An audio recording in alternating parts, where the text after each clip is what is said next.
Salut à tous et bienvenue dans une nouvelle vidéo. Alors aujourd'hui on se retrouve une fois de plus avec une vidéo les basiques de la pâtisserie. C'est la troisième, la quatrième même sur ma chaîne. J'aime bien cette petite catégorie et elle vous plaît beaucoup.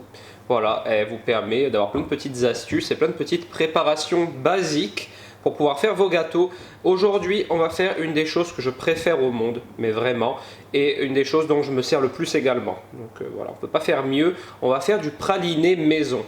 Alors aujourd'hui, moi je le fais à la pistache, mais ce qu'il faut savoir, c'est que la recette que je vais vous donner, c'est la même pour tous les fruits secs avec lesquels vous voulez faire du praliné.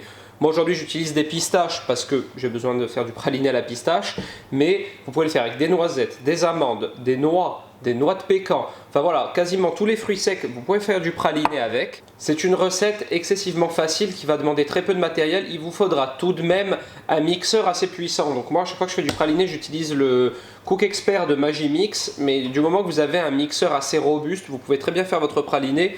Je vais également utiliser une petite sonde, mais ça, c'est pas vraiment obligatoire, c'est juste pour être plus précis sur la cuisson du sucre. Et c'est une recette qui nécessite très peu d'ingrédients, d'ailleurs je vais vous les donner tout de suite. Il vous faudra donc pour cette recette 300 g de fruits secs de votre choix, donc en l'occurrence ici des pistaches.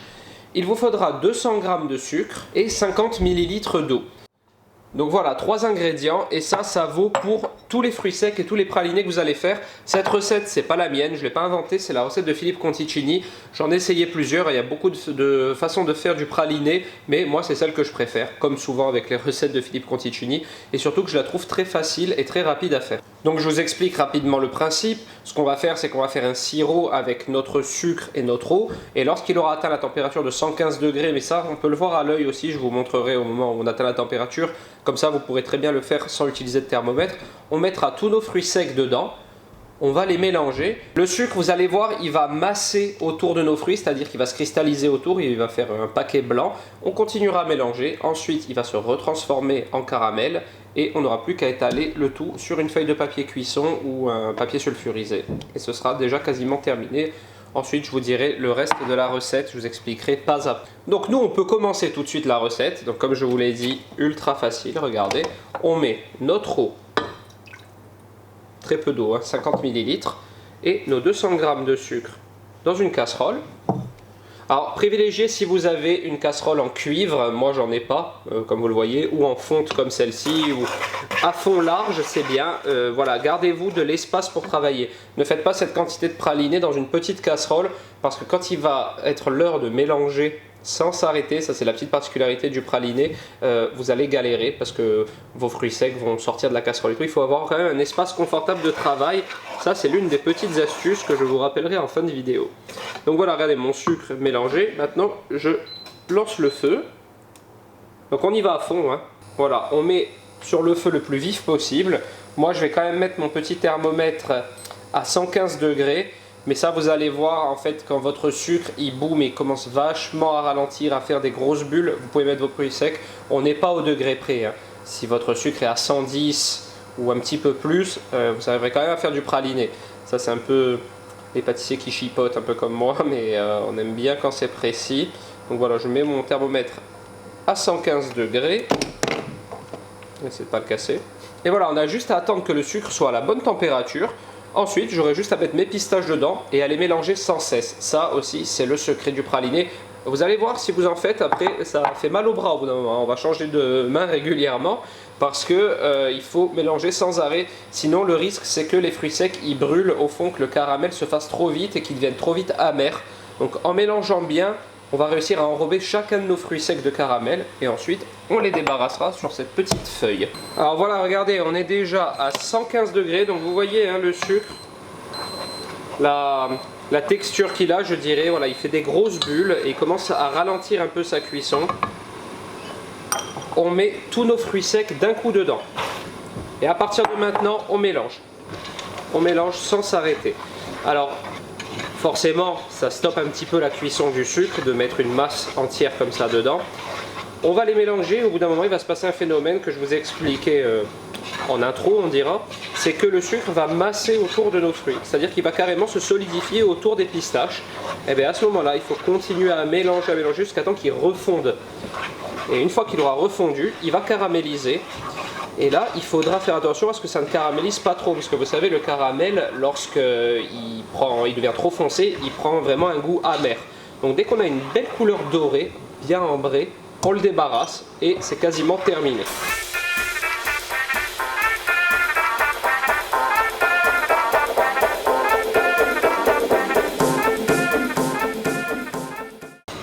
Alors regardez, maintenant je vous mets l'image en haut, regardez, ça y est, le sucre masse autour de nos fruits, vous voyez.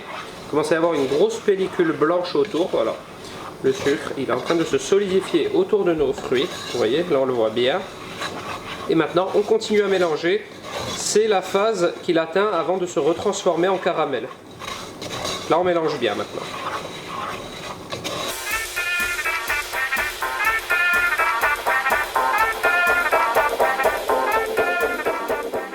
Et voilà, mes fruits sont bien dorés. Hop, on débarrasse de suite sur la plaque de cuisson. Et voilà. Alors là, il a la couleur parfaite. Ça sent très très bon. Alors, on fait attention de ne pas se brûler quand on fait ça, bien sûr. Et voilà, parfait. Donc voilà, là nos fruits, vous avez vu, ils sont bien enrobés de caramel. Ça sent très bon. Il n'est pas trop cuit, donc là ça va être nickel. Je l'ai un petit peu étalé comme ceci pour l'aider à refroidir un peu. Ce sera plus rapide. Maintenant, ce qu'on va faire justement, c'est qu'on va attendre qu'il refroidisse totalement. Il n'y en a pas pour longtemps, hein. Il y en a pour 10 minutes, un quart d'heure. Une fois qu'il sera bien froid, forcément, il sera solidifié avec le caramel. On aura un bloc de pistache. On le cassera et on le mettra dans le bol du robot pour le mixer. Donc, comme je vous ai dit, moi j'utilise le Cook Expert de Magimix. Vous pouvez utiliser n'importe quel robot du moment qu'il est quand même assez robuste parce que le praliné c'est assez dur à mixer et on va surtout le mixer assez longtemps. Alors pendant qu'il refroidit, je vais vous parler un petit peu des utilisations qu'on peut avoir avec le praliné parce qu'on n'est peut-être pas forcément toujours au courant.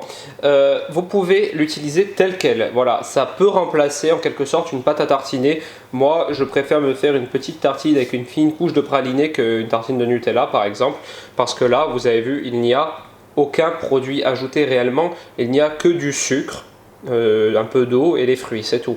Donc voilà, on n'a pas d'huile de palme tirée dedans. Ce qui fait que ces fruits secs, pistaches et autres, vont obtenir une texture différente lorsqu'on va les mixer pendant un moment. C'est qu'ils contiennent naturellement de l'huile, voilà, et de l'huile dans la pistache, dans la noix, dans la noisette, etc. Donc en les mixant, ils vont chauffer et se réduire en poudre et ils vont rendre leur huile. Et c'est leur huile qui va faire que ça va s'amalgamer et faire donc une pâte, comme une pâte à tartiner. Donc on peut l'utiliser tel quel, comme ça, vous pouvez même le manger à la cuillère, hein, même si je vous le déconseille, parce que c'est quand même un peu sucré. Mais ensuite, surtout, on peut le mettre pour faire des crèmes, voilà. Vous pouvez faire une crème pâtissière et mettre une cuillère de praline dedans, et vous avez une crème pâtissière à la pistache, sans acheter de pâte de pistache industrielle et verte fluo, vous voyez. Donc ça, vous pouvez le faire avec tous les fruits secs, toujours pareil.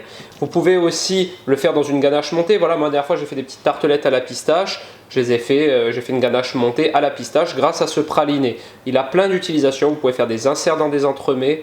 Vous pouvez faire tout un tas de choses très intéressantes. Et en plus de ça, il se conserve super longtemps. Vous n'avez qu'à le mettre dans un petit bocal en verre, dans un placard, voilà, à l'abri de la lumière. Et vous pouvez le conserver facilement un mois ou deux, il n'y a aucun problème, même plus. La seule chose, c'est que si vous ne l'utilisez pas pendant longtemps, la pâte de fruits va rester au fond et l'huile va remonter à la surface. Vous avez juste un petit peu à mélanger et c'est reparti. Voilà. Alors voilà, nous on se retrouve 10 minutes plus tard. Donc le praliné est complètement froid, vous voyez, hein, je peux le prendre à la main sans me brûler, il n'y a pas de problème.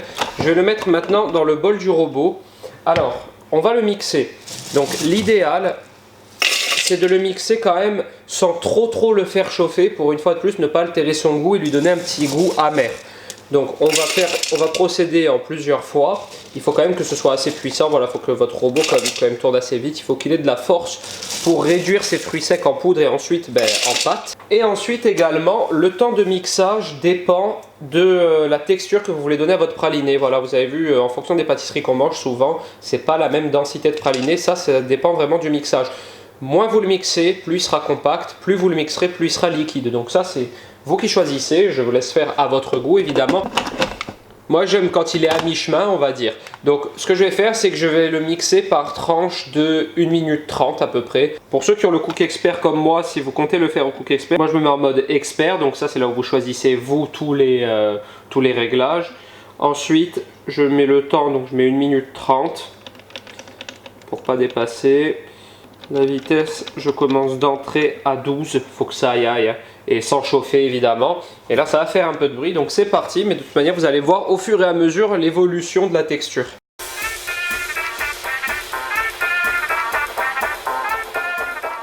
Donc voilà, au bout d'une minute 30, regardez, on obtient un genre de pralin. Voilà, on n'est pas encore sur du praliné, on est sur un genre de pralin.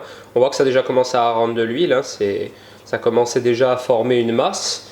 Et là, donc, ce qu'on fait, c'est qu'on continue par tranche d'une minute 30. Je laisse à peu près 30 secondes à chaque fois de repos entre les mixages pour éviter que ça chauffe trop. Voilà, 30 secondes, une minute. Après, je recommence. C'est un petit peu long, hein, je pense qu'on va en avoir pour une dizaine de minutes à peu près. Donc, je ne vais pas tout vous filmer. Je vais vous montrer le résultat final. Mais vous allez voir qu'à force de mixer, on va obtenir un magnifique praliné.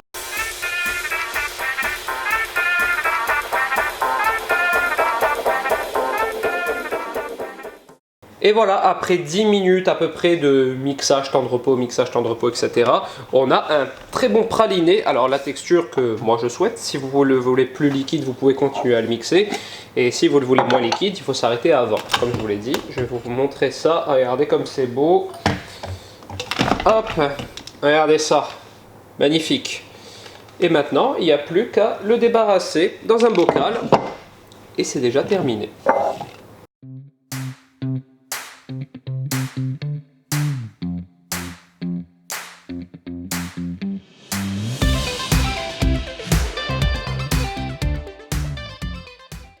Alors avec cette quantité, avec les quantités que je vous ai données, pardon, c'est à peu près 500 grammes de praliné, ce qui n'est quand même pas négligeable. Voilà, ça fait un joli pot de praliné. Vous en avez pour un petit moment à faire des gâteaux à la maison. Moi j'en passe beaucoup parce que je fais beaucoup de pâtisserie. Mais vous, à la maison, si vous en faites pas régulièrement, ça va vous faire un bon moment. Et voilà, c'est déjà terminé. Vous avez vu, c'est quand même très rapide et c'est pas du tout compliqué à faire. Souvent, quand on imagine que les choses sont difficiles à réaliser, alors que pas du tout. Et en plus de ça, du coup, ensuite, on a des trucs maison. Et il n'y a rien de mieux que d'avoir, par exemple, une pâte à tartiner comme ça dans le placard à la maison quand on va se faire ça. Franchement, tel quel, sur une petite tranche de pain grillé, c'est parfait. C'est 1000 fois mieux que du Nutella, croyez-moi. Donc voilà, cette recette est maintenant terminée. J'espère que cette recette de basique supplémentaire que j'ajouterai à la playlist vous a plu. On va continuer à en faire hein, là prochainement. J'ai prévu de vous faire la pâte à choux, enfin voilà, j'ai plein d'idées, ça va continuer à arriver progressivement sur la chaîne. En tout cas, si ça vous a plu, n'hésitez pas à liker cette vidéo, à la commenter et à vous abonner à ma chaîne. Et moi, je vous dis à très bientôt pour une prochaine vidéo. Ciao!